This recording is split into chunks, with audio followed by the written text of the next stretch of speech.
শুটকি দিয়ে ছোটো আলু। প্রথমে আলুগুলো দুই ভাগ করে কুটছি, আলুগুলোকে ভালো করে ধুয়ে ফেললাম।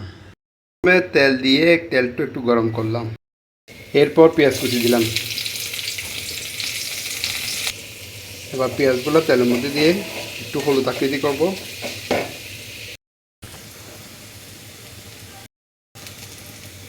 একটু জিরা গুঁড়ি, হলুদ গুঁড়ি, মরিচ গুঁড়ি,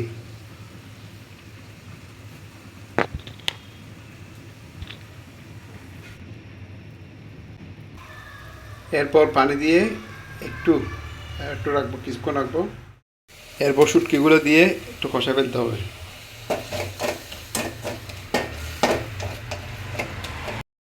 মতো লবণ দিয়ে দিতে হবে, এগুলো ঢেলে দিতে হবে, কষা নিতে হবে, নাড়াচাড়া করে একটু কষা নিতে হবে। এরপর প্রয়োজন মতো পানি দিয়ে একটু নাড়াচাড়া করে দিতে হবে। তারপর ঢাকনা দিয়ে ঢেকে দিতে হবে। শুটকি দিয়ে ছোটো আলু রান্না।